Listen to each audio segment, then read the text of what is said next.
비 오는 어느 날 취재진은 대구를 찾았습니다.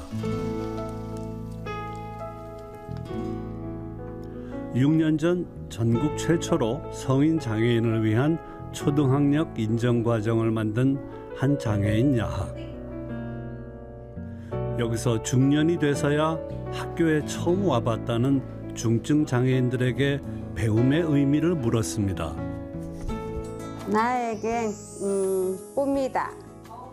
글자를 하나씩 읽어가니까 오늘의 특별한 날이 내일이 되지. 나에게 공부란 삶이다. 나에게 공부란 빛이다. 빛.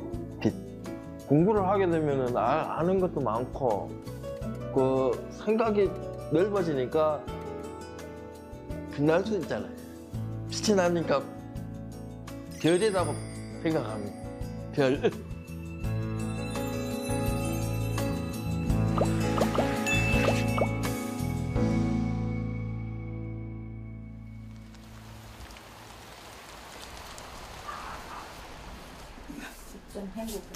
중증 장애인 이상근 씨가 외출 준비를 합니다. 학교 야학에 가려는 겁니다.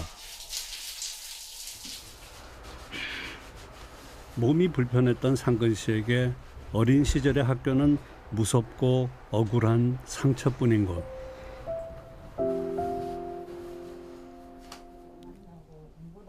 친구들에게 괴롭힘을 당하다 초등학교 2학년 땐 학교를 그만둬야 했고 15살엔 한 장애인 복지시설로 보내졌습니다. 여러 시설을 전전하는 동안에도 시련이 끝나지 않았고 견디다 못해 결국 도망쳤습니다. 자립생활을 시작하고 장애인들을 위한 배움터가 있다는 걸 알게 된 건 그의 나이 40살. 그때부터 진짜 배움이 시작됐다고 합니다. 씻는 거. 모르는 글자 묵으면 내가 아는 글자 있으면 내가 뭐 저번에 공부할 때 하긴 편해. 누구 못지않게 열심히 공부했고 초등학교와 중학교 졸업학력을 인정받았습니다. 그리고 이제 새로운 꿈을 꿉니다. 공부하고 싶었어. 시하고 싶어. 사람들이 얘기하는 거하고 내가 쓰는 거하고 이야기하고 싶어요. 야학 옥상의 작은 카페.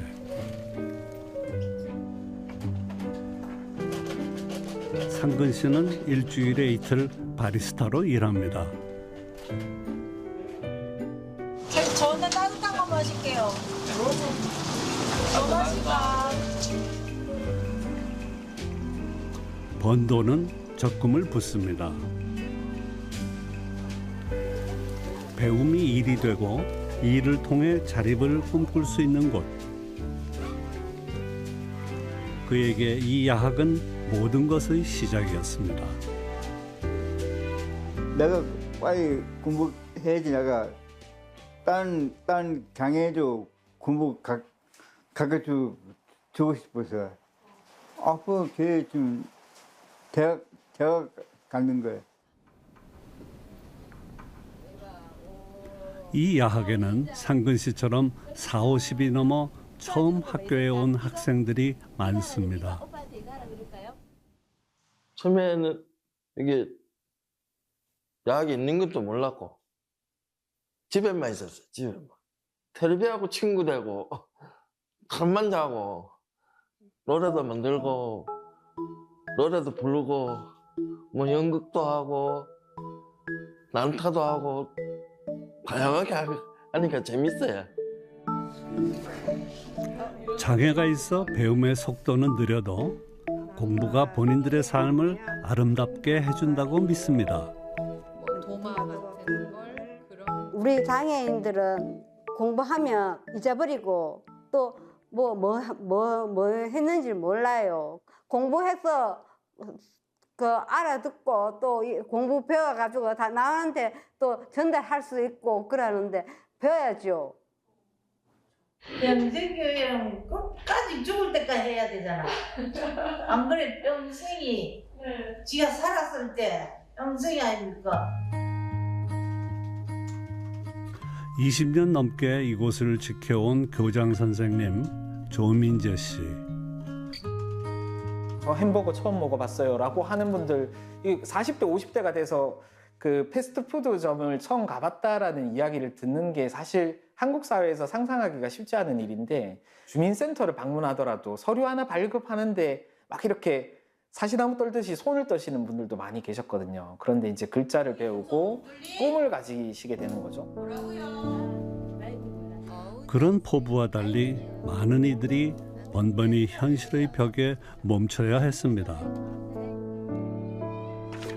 지난 2022년 교육부는 성인 장애인도 문해 교육 과정을 이수하면 초등, 중학 학력을 인정받도록 했습니다. 하지만 거기까지입니다.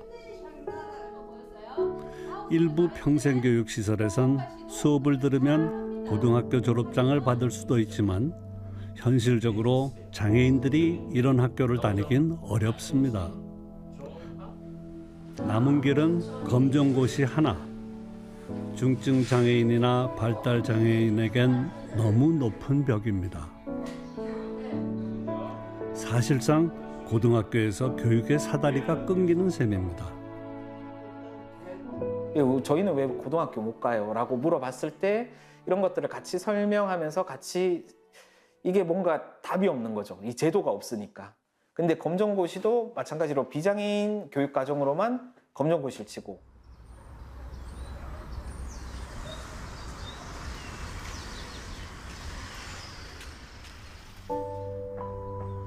태어난 지 8달 만에 고열로 뇌병변 장애를 얻은 조상지 씨. 오늘도 전동 휠체어를 타고 거리로 나섭니다. 지금은 너무 당연한 일상이지만 이렇게 오기까지 오랜 시간이 걸렸습니다. 상지 씨는 이렇게 자립하기 전 한 장애인 시설에서 15년을 보냈습니다. 그곳에서 나와 자립한 지 17년째, 상지 씨는 여전히 활동 지원사의 도움을 받아야 하지만 본인만의 삶을 살고 있습니다. 야학에 다니며 공부하고 글을 써 신문에 기고하고 다큐멘터리 영화를 만들었습니다. 첫 영화의 제목은 장애인 왜 배워야 하나였습니다. 늦게 도착한 시민분들, 저는 그곳에서 배울 수 있고 만날 수 있고 관계 맺을 수 있고 세상의 낙원을 참여할 수 있는 것을 알게 되었습니다. 평생 누군가에게 짐이 되지 않을까 노심초사하며 살아왔던 날들. 이동할 때도 화장실에 갈 때도 마지막 미안해야 했습니다.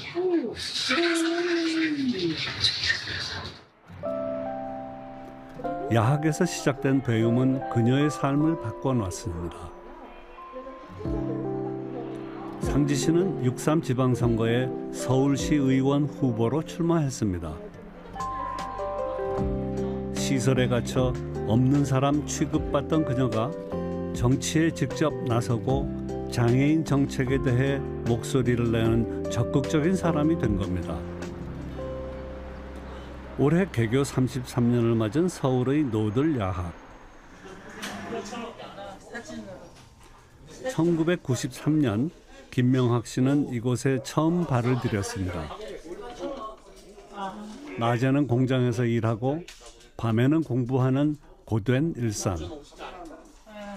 그래도 명학 씨는 행복했습니다.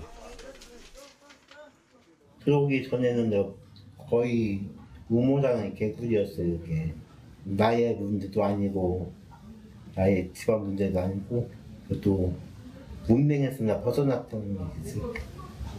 자부심. 네, 참. 하지만 배움 그 이후의 삶은 막막했다고 합니다. 우리 장애인들은 그 졸업하면 다시 제자리로 오는 거예요. 못 올라 불가능하게 이렇게 제도권들이 있어서 심하게 얘기하면 뭐 형사하고 감옥. 공교육 제도의 빈자리를 메워온 건 오랫동안 시민들의 몫이었습니다. 야학 교사 상당수는 보수도 없이 개인 시간을 할애하며 이 자리를 지켜왔습니다. 목요일 저녁마다 미술을 가르치는 엄정섭 씨는 1년 넘게 점만 찍던 한 학생이 처음으로 어떤 형태를 그린 날을 잊지 못합니다. 여기서는 다들 하는 말이 다 다르세요. 다 자기만의 언어를 가지고 계세요. 그런 느림 속에서 서로를 위한 자리가 만들어지는 것 같아요. 그렇게 뭐 친해져 가는 것도 만족스럽고, 그리고 학생분들 그림들 볼 때 정말 좋습니다.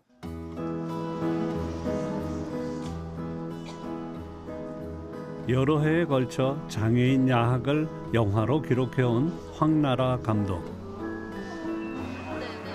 장애인들에게 배움은 단순한 공부 이상이라는 것을 잘 알게 됐습니다. 사람을 만나고 사람을 관계 맺고 또 어떻게 보면 일자리로도 이어지기도 하고 밥으로도 이어지기도 하고 이동으로도 이어지기도 한 이젠 장애인 교육을 시혜적인 시선으로 바라보는 것을 가장 경계합니다.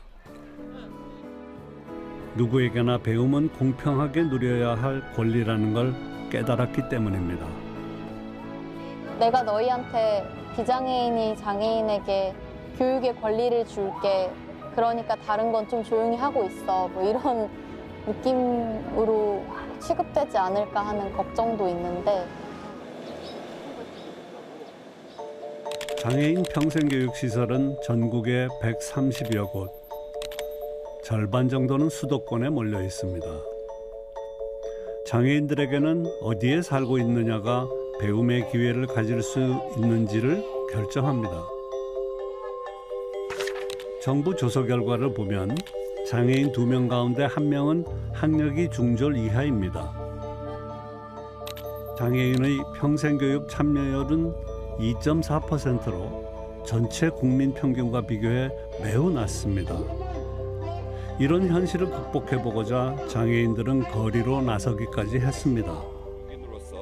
장애인 평생교육 법안은 교육위원회에 결국 법안이 발의된 지 4년 만인 지난해 10월 장애인 평생교육법은 국회를 통과했습니다.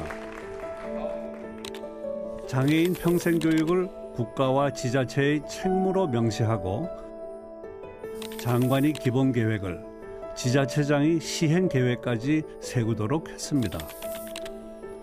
국가와 지자체 단위로 장애인 교육시설도 만들도록 정했습니다.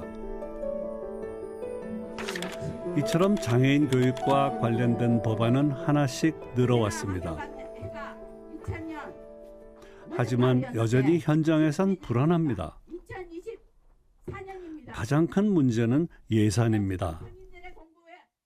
이제 국가가 장애인 평생교육시설에 예산을 직접 지원해 줄 수 있다라고 하는 이제 그런 최소한의 근거를 만들긴 했습니다. 국가가 그 장애인 평생교육시설에 예산을 직접 교부할 수 있을지에 대해서는 아마 많은 논의가 좀 필요한 부분입니다. 이건 정부의 의지도 좀 필요하고 아마 기획예산처 동의도 필요한 부분일 것으로 보입니다. 예산 지원은 해야 한다가 아니라 할 수 있다는 임의 조항입니다. 지키지 않아도 벌칙이 없으니 지자체 의지에 따라 장애인 평생교육은 천차만별로 갈릴 수밖에 없습니다. 무엇보다 가장 절박한 이들이 이 법의 보호 대상에서 빠졌습니다. 발달 장애인들을 위한 평생교육은 교육이 아니라 돌봄이라고 판단하고 지원 대상에서 제외한 겁니다. 발달장애인 평생교육시설을 지정, 운영, 관리 또 지원을 하는 게 맞거든요. 국제화하는 과정에서 고려되지 못했습니다. 당연히 이것도 교육이기 때문에 교육부 장관이 챙기고 교육부가 이제 이것을 주된 어떤 담당 업무로 보고 이것에 필요한 어떤 법적 제도적 장치를 교육부가 마련하는 것이 저는 필요한 어떤 그 과정이라고 생각합니다. 발달장애 자녀를 둔 부모에게도 자식 교육은 타협할 수 없는 일입니다. 20세 이후에 우리 친구들은 정말 더 심한 전쟁터예요. 우리 발달장애 친구들한테는 교육은 생명이에요. 교육이 끊어지면 정말 이 친구들은 퇴행하고. 발달장애인 교육에 예산을 쓰는 것은 낭비라는 편견, 가르쳐도 변화가 없다는 조롱과 싸워왔습니다. 그런 의견은 정말 무식하다고 얘기하고 싶어요. 강아지도 가르치면 다 하잖아요. 우리는 사람이에요. 우리 아이들도 사람이에요. 당장은 잘 못해요. 근데 꾸준한 교육을 통해서 우리 친구들은 그것들을 해내더라고요. 25살 발달장애인 임경환 씨는 성인이 된 후 장애인 평생교육센터에서 배움을 이어왔습니다. 음악 두는 거죠. 노래 부는 거죠. 체육하는 거죠. 너무 운동을 하고 싶어요. 하지만 이 센터의 이용 연한은 6년. 수요는 많고 공급은 부족하다 보니 기한이 차면 더 이용할 수 없습니다. 내년에 다니고 싶어. 여기 안 되면 뭐 대기해야 돼. 혼자 살기 도와줘. 혼자? 그렇죠. 성인 발달장애 분들한테 평생교육은 생존과 자립, 학령기 이후에는 그 발달장애 분들의 경우는 이제 교육의 단절이라는 걸 겸하시거든요. 발달장애인들이야말로 평생을 배워야 살아갈 수 있는데 그들을 위한 교육이 이번 법으로 보장되지 못한 것은 비합리적이라고 지적합니다. 그러니까 발달장애 분들한테 교육과 돌봄을 따로 분리해서 설명할 수 있는 부분은 아닌 것 같거든요. 법에서 명시가 되지 않으면 어려움이 생기죠. 제일 큰 어려움은 우선 소속에 대한 근거가 없다라는 거죠. 그리고 재정적인 지원이라던가 공부하는 것, 누군가를 만나는 것, 세상을 살아갈 방법을 배우는 것. 이 당연한 권리가 누군가에겐 일생을 두고 싸워내 얻어야 하는 행운이었습니다.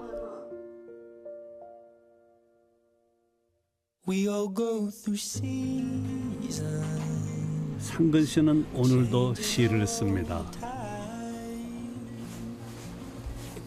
한자 한자 눌러 쓴 글자들은 54세 처음 가져본 자신만의 언어였습니다.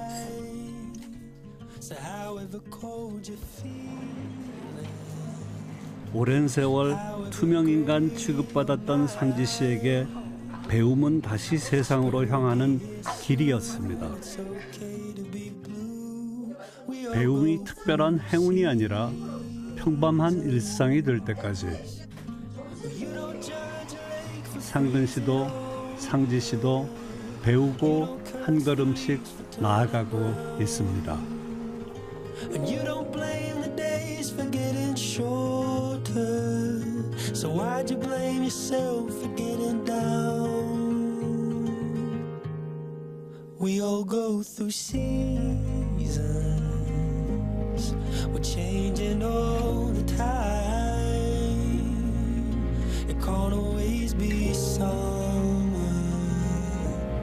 Spring will be here soon. It's okay to be blue.